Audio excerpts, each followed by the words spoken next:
Assalamualaikum warahmatullahi wabarakatuh. Di sini saya akan menjawab beberapa pertanyaan. Pertanyaan pertama yaitu pengalaman belajar apa yang kita dapatkan ketika belajar daring dengan mata kuliah inklusif pada anak berkebutuhan khusus. Pengalaman saya belajar dari mata kuliah inklusif ini, saya dapat mengetahui macam-macam anak yang berkebutuhan khusus dan cara pelayanannya. Soal yang kedua, bagaimana pengalaman saudara berinteraksi dengan anak yang berkebutuhan khusus dan bagaimana menghargai sebagai sesama manusia. Persoalan pengalaman, saya belum memiliki pengalaman tersebut karena saya belum terjun langsung untuk berinteraksi dengan anak yang berkebutuhan khusus, dan bagaimana cara untuk menghargai anak yang berkebutuhan khusus. Yang pastinya kita sesama manusia harus saling menghargai, entah itu anak yang gangguan pada fisik maupun non fisik. Soal yang ketiga yaitu, apa harapan Anda jika Anda masuk menjadi pendidik pada guru PGSD, dan apa yang Anda lakukan?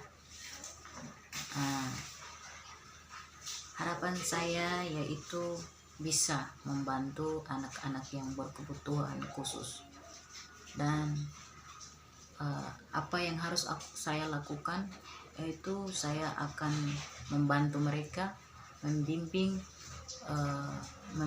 mereka, mengajar mereka sampai mereka bisa, dan mereka bisa mengatasi masalah-masalah yang mereka hadapi nantinya. Sekarang kita masuk pada contoh-contoh anak yang berkebutuhan khusus. Namun sebelum kita mengetahui contoh-contoh dari anak yang berkebutuhan khusus, sebelum itu kita mengetahui dulu pengertian dari anak berkebutuhan khusus tersebut. Jadi pengertian anak berkebutuhan khusus. Anak berkebutuhan khusus adalah setiap anak yang memerlukan bantuan dalam perihal pendidikan.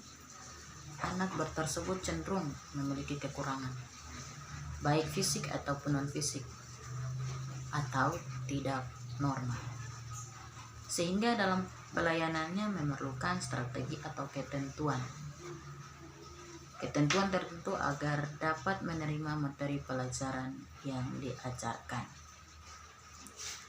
Contoh anak berkebutuhan khusus. Yang pertama, tunanetra.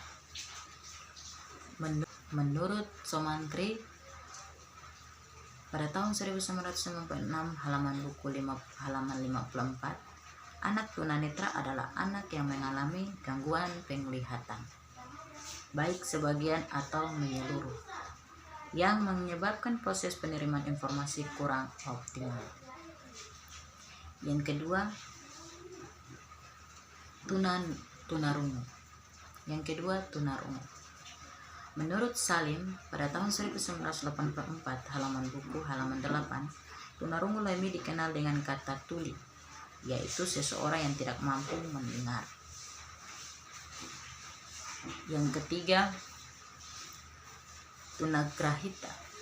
Menurut Grossman, yang secara resmi digunakan oleh AMD atau American Association of Mental Deficiency, yaitu tunagrahita adalah seseorang yang mengalami hambatan fungsi berdasarkan intelektual dan adaptasi tingkah laku yang terjadi pada masa perkembangannya, dan juga menyebabkan kesulitan dalam tugas-tugas akademik, komunikasi maupun sosial. Yang keempat, tunadaksa. Menurut Ahmad Tuho Muslim dan Sugyarmin pada tahun 1996, halaman buku halaman 6, tunadaksa adalah istilah lain dari tuna fisik atau cacat tubuh, yakni berkelainan bentuk tubuh yang berdampak pada kelainan fungsi tubuh untuk melakukan gerakan-gerakan yang dibutuhkan. Kemudian yang kelima, tunalaras. Tunalaras menurut Samuel Akhir, tunalaras adalah mereka yang terganggu perkembangan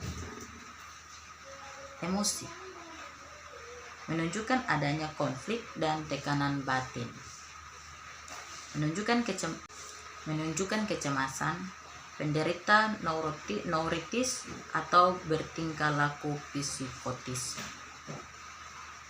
Dengan terganggunya aspek emosi dapat merugikan dirinya sendiri dan orang lain atau lingkungannya. Yang keenam, menurut Gerlach atau Yosvan Aswandi pada tahun 2005 halaman 15 menjelaskan bahwa autis memiliki masalah gangguan perkembangan yang kompleks yang muncul sebelum umur 3 tahun. Sebagai dampak pada fungsi otak, gangguan otak mengakibatkan anak autis mempunyai hambatan baik dalam komunikasi, interaksi sosial maupun perihal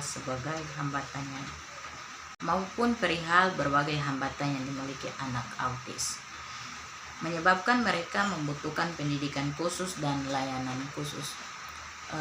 Mungkin itu penjelasan singkat dari beberapa pertanyaan. Cukup sekian dari saya. Kurang dan lebihnya saya mohon maaf.